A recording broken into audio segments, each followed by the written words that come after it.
দর্শক স্বাগত জানাচ্ছি সিএমএম বাংলা টিভির সংবাদে। এখন দেখবেন জামাল উদ্দিন কালাচানের প্রতিবেদনে বিস্তারিত। প্রিয় দর্শক, দেশে এবং দেশের বাইরে বিশ্বের যে কোনো প্রান্ত থেকে সিএমএম বাংলা টিভি চ্যানেলের নিয়মিত অনুষ্ঠানটি উপভোগ করছেন যারা, আপনাদেরকে জানাচ্ছি সুস্বাগত।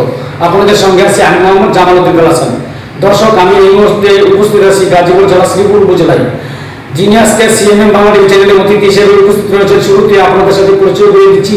তিনি হচ্ছেন বাংলাদেশ জাতীয় গার্মেন্টস শ্রমিক ফেডারেশন কেন্দ্রীয় নির্বাহী কমিটির অধ্যক্ষ সম্পাদক, গাজীপুর জেলা শ্রমিক দলের আহ্বায়ক সদস্য, সাবেক সভাপতি ও সাধারণ সম্পাদক শ্রীপুর উপজেলা শ্রমিক দল, বিশিষ্ট রাজনীতিবিদ ও সমাজসেবক জনাব মোহাম্মদ শরীফ ইসলাম সরকার। শরীফ ভাই, আপনি কেমন আছেন? জি আলহামদুলিল্লাহ, আপনাকে ধন্যবাদ। শরীফ ভাইয়ের কাছে শুরুতে যে প্রশ্নটি হচ্ছে, আপনি শ্রীপুর উপজেলা ভাইস চেয়ারম্যান হিসেবে নির্বাচন করতেছেন, তা আপনি প্রচার প্রচারণা করে এবং এলাকার জনগণের কতটুকু সমর্থন পেয়েছেন বলে মনে করেন? ধন্যবাদ সাংবাদিক সিএমএম টেলিভিশন।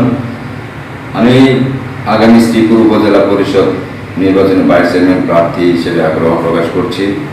আমি বিভিন্ন এলাকায় বিভিন্ন ইউনিয়নে ওয়ার্ডে ঘুরে দেখেছি এবং এখনও ঘুরতেছি, জনগণের ধারে ধারে যাচ্ছি। আমাকে জনগণ ব্যাপকভাবে সাড়া দিচ্ছে। আমি জনগণের কাছে অসম্ভবভাবে কৃতজ্ঞতা প্রকাশ করছি। সেই সাথে আপনাদের মাধ্যমে আমি এই শ্রীপুর উপজেলা সর্বস্তরের জনগণকে আমার পক্ষ থেকে আন্তরিক শুভেচ্ছা ও অভিনন্দন জানাচ্ছি। আপনার শ্রীপুর উপজেলা যদি ভাইস চেয়ারম্যান হিসেবে নির্বাচিত হতে পারে, তার জনগণের জন্য কি কি করণীয় আপনার? আমি শ্রীপুর উপজেলা পরিষদের ভাইস চেয়ারম্যান নির্বাচিত যদি হতে পারি মানুষের দোয়া ও ভালোবাসায়, তাহলে আমার প্রথম তিনটি কাজ আমি সর্বপ্রথম আমার লক্ষণীয় হচ্ছে, প্রথম মাদক নির্মূল করা। এই শ্রীপুরে নয়, শুধু সারা বাংলাদেশে এই মাদক একটি ব্যাধিতে পরিণত হয়েছে। এই মাদক থেকে যুব সমাজকে অবশ্যই রক্ষা করতে হবে। যেখানে মাদক সেখানে আমি প্রতিরোধ গড়ে তুলব। এবং এই শ্রীপুর উপজেলা পরিষদে বিগত দিনে আপনারা দেখেছেন, এই হায়না ফ্যাসিস্ট সরকার শুধু শ্রীপুর উপজেলায় না, সারা বাংলাদেশেই দুর্নীতির একটা আখড়া গড়ে তুলেছিল। এই শ্রীপুরের প্রত্যন্ত অঞ্চলে ঘুরে দেখবেন, বিভিন্ন রাস্তাঘাট কারবার কিছুই নাই, কোনো ধরনের কাজ করে নাই, সব দুর্নীতির ভিতরে ছিল, দুর্নীতির একটা পাহাড় তৈরি করেছিল।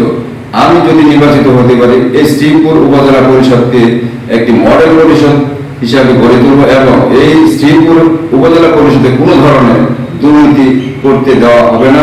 যতদিন আমি বেঁচে থাকি, জনগণের সঙ্গে নিয়ে দুর্নীতি থেকে শুরু করে সকল অপকর্ম থেকে এই শ্রীপুরের জনগণকে আমি রক্ষা করার জন্য সর্বদা চেষ্টা করব।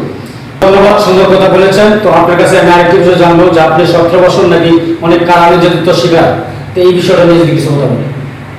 আপনারা হয়তো অনেকেই জানেন না, গত 2011 সাল থেকে শুরু করে 2011 সালে 21শে ফেব্রুয়ারি বিনা অন্যায় বিনা অপরাধে এই হায়না ফ্যাসিস্ট সরকারের কিছু লোক আমাকে অতর্কিতভাবে হামলা করে আমার একটি পা ভেঙেছে। আমাকে একসাথে 13টা মামলা দিয়ে চালান করেছিল, মিথ্যা ভিত্তিহীন মামলা দিয়ে চালান করে। প্রথমে আমি 5 মাস 5 দিন জেল কেটেছি। তারপরে এই পর্যন্ত 29টি মামলা আমাকে দিয়েছে। 8 বার এই পর্যন্ত আমি কারাবরণ করেছি। এমন কোনো অত্যাচার নির্যাতন নেই যে এই ফ্যাসিস্ট আওয়ামী সরকারের দুঃশাসনের শিকার আমি হই নাই। আমাকে বিনা অন্যায় বিনা অপরাধে আওয়ামী লীগের দুষ্কৃতকারী কিছু লোক আমাকে এই অত্যাচার সর্বসময় করে যাচ্ছিল। এবং প্রশাসনের মধ্যে ওই এসপি হারুন সাহেব যখন ছিল, ওই সময় মুস্তাফিজ নামে একটা এসআই ছিল এবং এসআই রিপন আমাকে প্রতি মাসে, এদের মনে হয় একটা লেগেছিল, প্রতি মাসে আমাকে 4 বার 5 বার গ্রেপ্তার হইতে হয়েছে। কখন আমি গ্রেপ্তার হবো, কখন আমার টাকা দিয়ে ছুটতে হবে, আবার এই টাকাও রেডি করে রাখতে হয়েছে, কখন গ্রেপ্তার হবো, কখন আমাকে টাকা দিতে হবে। এমন ভাবে এই 18 বছর যাবত আমাকে নির্যাতন করে চলছিল। আমি এই নিন্দা জানাচ্ছি দুষ্কৃতকারী আওয়ামী লীগের কিছু সংখ্যক লোকদেরকে। সকলেই না, প্রত্যেকটা দলেই ভালো মন্দ মিলে প্রত্যেকটা সংগঠনের লোক আছে। সেই ভাবে এই আওয়ামী লীগের মধ্যেও কিছু লোকজন খারাপ ছিল। এরা বিনা অন্যায় ওই প্রশাসনকে ব্যবহার করে এরা আমাকে অন্যায় ভাবে নির্যাতন করতো। যে অন্যায় সবকিছু যদি আমি এখন বলি, এটা অনেক সময়ের বিষয়, অন্য সময় এক সময় আবার সম্পূর্ণভাবে বলবো। ধন্যবাদ। আরেকটি বিষয় আপনার কাছে জানবো, 5ই আগস্টের পর বর্তমানে জাতীয় সংসদ নির্বাচনে বাচ্চু ভাই নির্বাচিত হয়েছেন 47 বছর প্রচলিত এই প্রথম ধানের শীষ প্রতীক নিয়ে। এই বিষয়টা নিয়ে আপনি কিছু কথা বলুন। ধন্যবাদ আপনাকে। বিগত 47 বছর পরে আমাদের শ্রীপুর এই গাজীপুর 3 আসনে আমাদের ধানের শীষের প্রার্থী অধ্যাপক doctor S M Rafiqul Islam Bachchu ভাই অত্যন্ত বিনয়ী এবং সামাজিক মানুষ, অত্যন্ত সাদামাটা মানুষ। আমাদের এই শ্রীপুরের জনগণের পাশে উনি যেভাবে দাঁড়িয়েছেন, নির্বাচিত হওয়ার সঙ্গে সঙ্গে দেখেছেন বিভিন্ন ইউনিয়নে, বিভিন্ন ওয়ার্ডে হাসপাতাল, কলেজ, স্কুল এবং রাস্তাঘাট সহ বিভিন্ন ধরনের উন্নয়নমূলক কাজ উনি খুব তাড়াতাড়ি করার চেষ্টা করছেন। অনেক জায়গায় দেখেছেন কাজ, কিছু রাস্তা কমপ্লিট করে ফেলেছে, বিভিন্ন কলেজে ভিত্তিপ্রস্তর স্থাপন করছে, 3 তলা 4 তলা বিল্ডিং করে দিচ্ছে। আমাদের শ্রীপুর উপজেলা স্বাস্থ্য কমপ্লেক্স 50 শয্যা থেকে উনি 100 শয্যায় পরিণত করেছেন। এটা আমাদের ডাক্তার রফিকুল ইসলাম বাচ্চু ভাইয়ের ধারায় সম্ভব হয়েছে। বিগত 47 বছরে এই ফ্যাসিস্ট আওয়ামী সরকারের কোনো এমপি এই ধরনের কাজ করে নাই। সেই জন্য এই শ্রীপুর উপজেলা সর্বস্তরের জনগণের পক্ষ থেকে আমি ডাক্তার রফিকুল ইসলাম বাচ্চু ভাইকে অভিনন্দন জানাচ্ছি।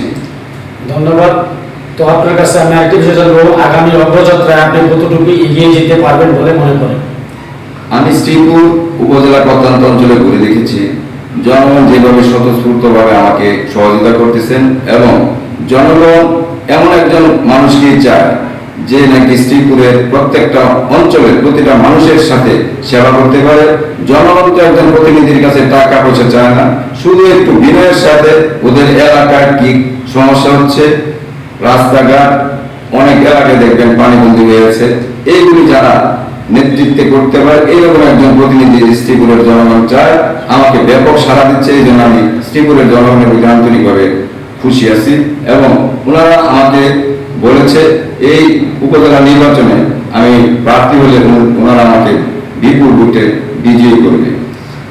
শ্রীপুর উপজেলা মাদক নিয়ন্ত্রণে যেভাবে আপনারা অভিযান চালিয়ে যাচ্ছেন, আপনারা কি মনে করেন এভাবে সফল হতে পারবেন? মাদক নির্মূল করা একেবারেই শূন্য কোঠায় নিয়ে আসা এত সহজেই করা যাবে না, একটু সময় অবশ্যই লাগবে।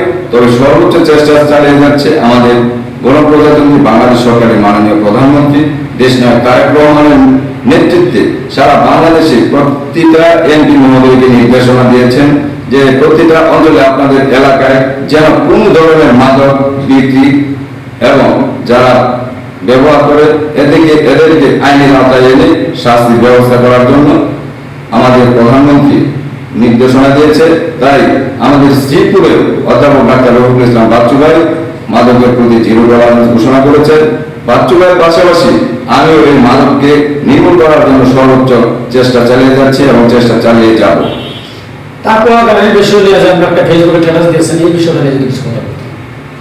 ইদানিং আপনারা দেখেছেন আমাদের মাওনা শ্রীপুরের মাওনা চৌরাস্তায় এই তাকওয়া পরিবহনের মাধ্যমে অনেক শত শত হাজার হাজার যাত্রী সুবিধা পাচ্ছিল। হঠাৎ করে এই মাওনা চৌরাস্তায় তাকওয়া পরিবহনের একটা পাশ দিয়ে ব্রিজের উপর দেওয়া আসতেছে, আরেকটা পাশ দিয়ে নিচে দিয়ে আসতেছে। যারা এই কাজগুলি করতেছে যে শ্রীপুর মাওনা চৌরাস্তা নাকি যানজট নিরসনের জন্য এক পাশ দিয়ে তাকওয়া পরিবহন বন্ধ করেছে। আমার প্রশ্নটা হলো, এক পাশে যদি যানজট নিরসনের জন্য তাকওয়া পরিবহন উপর দিয়ে যেতে হয়, তাহলে আরেক পাশ দিয়ে কেন নিচে দিয়ে যেতে হয়? ওই পাশে কি যানজট নেই? অবশ্যই যানজট আছে। এই যানজটের কথা বলে কিছু দুষ্কৃতকারী লোক আমাদের দলের ভাবমূর্তি নষ্ট করার জন্য এগুলি করতেছে, এর তীব্র নিন্দা ও প্রতিবাদ জানাচ্ছি। আমি শ্রমিক দলের রাজনীতি যেহেতু বলি এবং শ্রমিক ফেডারেশনের রাজনীতি জড়িত, আমাকেই মানুষ অনেক কিছু বলতেছে। আমি ওনাদেরকে আশ্বস্ত করেছি আগামী কয়েকদিনের মধ্যে এই পরিবহনের ব্যবস্থা আমরা করবো ইনশাআল্লাহ। সিনিয়র নেতৃবৃন্দদের সাথে আমি আলোচনা করছি, ওনারাও ব্যাপারটা ভালোভাবে নিয়েছেন এবং খুব দ্রুতই এটা সমাধান করবে। ধন্যবাদ শরীফ ভাইকে সিএমএম বাংলা টিভি চ্যানেলে গুরুত্বপূর্ণ সময় এবং মূল্যবান কথা বলার জন্য। ধন্যবাদ আপনাকেও, সাংবাদিক সিএমএম টেলিভিশনের আমাদের কালাচান ভাই। তারপরে উনি চলচ্চিত্রের একজন নায়ক হিসেবে আমার পক্ষ থেকে ওনাকে আপনাকে ধন্যবাদ এবং অশেষ ধন্যবাদ।